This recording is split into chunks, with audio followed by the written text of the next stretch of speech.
এবারের নির্বাচনে নতুন বাস্তবতার মুখোমুখি বিএনপি। পরিস্থিতি বিএনপিকে পরাজয়ের দিকে ঠেলে দিচ্ছে। হ্যাঁ দর্শক, বিশ্লেষণ করছি বিএনপির সাবেক নেত্রী ব্যারিস্টার রুমিন ফারহানার একটা বক্তব্য। রুমিন ফারহানা স্বতন্ত্র প্রার্থী হিসাবে নমিনেশন পেপার জমা দিয়ে তিনি বলছেন যে আল্লাহর পরিকল্পনায় বিএনপির বিপক্ষে নির্বাচন করতে হচ্ছে। রুমিন ফারহানা চমৎকার কথা, আল্লাহর পরিকল্পনার কথা বলছেন। রিয়েলিটি হচ্ছে এই আল্লাহর পরিকল্পনা মানে পরিস্থিতি, বাস্তবতা, ল অফ নেচার। তো এই আল্লাহর পরিকল্পনায় বিএনপি এইভাবে পরাজয়ের দিকে যাচ্ছে। আল্লাহর পরিকল্পনা হচ্ছে বিএনপি পরাজিত হবে। আল্লাহর পরিকল্পনা হচ্ছে রুমিন ফারহানাদের মতো বিএনপির আইকনিক ফিগার এরা ধানের শীষের বিরুদ্ধে নির্বাচন করবে এবং এইভাবেই বিএনপি মারা খাবে। মজা না? আল্লাহর পরিকল্পনা হচ্ছে বিএনপির সবচেয়ে বড় মিত্র কর্নেল অলি, সবচেয়ে হেভিওয়েট লোক, সে জামায়াতের সাথে আসবে। আল্লাহর পরিকল্পনা হচ্ছে এনসিপি ঘুরে ফিরে জামায়াতের কাছে আসবে। এভাবে বিএনপি পরাজিত হবে। আল্লাহর পরিকল্পনা হচ্ছে বিএনপি আকাশচুম্বী জনপ্রিয়তা থেকে ধপাস করে মাটিতে পড়ে যাবে, যেটা আপনারা দেখছেন। আজ থেকে 1 বছর আগেও বিএনপির জনপ্রিয়তার কথা কল্পনা করেন। এরকম পারসেপশন ছিল যে 80-90% ভোট পেয়ে বিএনপি ক্ষমতা আসতে পারবে, কিন্তু এখন 10% ভোটও নাই। বিএনপির ফিক্সড ভোটার 10% নেই। 2-1 ব্যক্তির কিছু বেশি ভোট থাকতে পারে। করুণ পরিণতিতে পড়েছে বিএনপি। এবং দেখেন আল্লাহর পরিকল্পনাটা কোথায়। খালেদা জিয়া জীবিত না মৃত,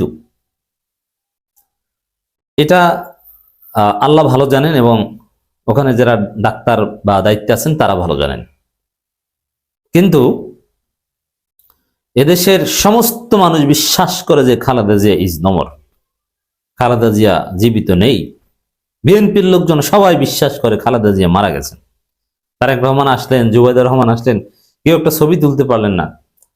সে 28শে নভেম্বর খালেদা জিয়া মারা গেছেন, কিন্তু ঘোষণা করে নাই। তারেক রহমান এসেছেন, সবকিছু গুছাচ্ছেন। তা নির্বাচনী প্রচারণা যখন জমবে, যখন পাবলিক সিম্পিথি পাওয়ার দরকার হবে, ওই রকম একটা সময় দেখে ঘোষণা করে দিবে।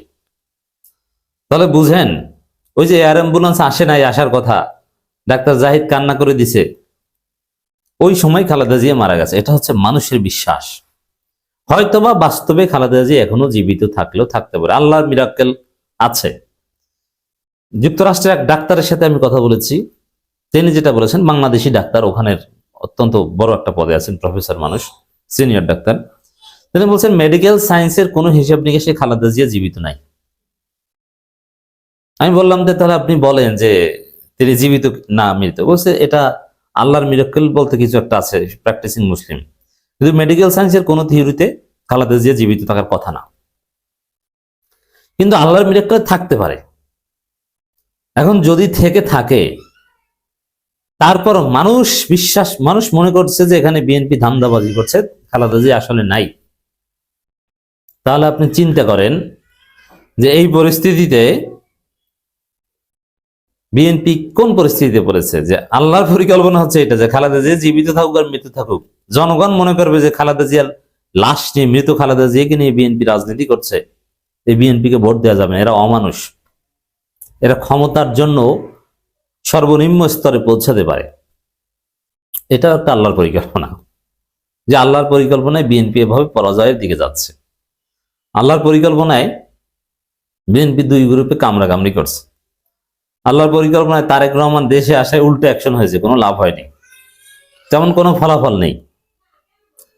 অতএব রুমিন ফারহানার বক্তব্যটা তাৎপর্যপূর্ণ। আল্লাহর পরিকল্পনায় বিএনপির বিপক্ষে নির্বাচন করতে হচ্ছে, তা আল্লাহর পরিকল্পনায় বিএনপি পরাজয়ের দিকে যাচ্ছে। আল্লাহর পরিকল্পনা ছাড়া জামায়াতের যে উত্থান আমরা দেখতে পাচ্ছি, এটা হওয়ার কথা নয়। যেভাবে নাটকীয়ভাবে এনসিপি জামাত জোটে আসলো, এবি পার্টি জামাত জোটে আসলো, আপনি চিন্তা করেন এবি পার্টি জামাত সম্পর্ক 2022 সালে কেমন ছিল, 21 সালে কেমন ছিল।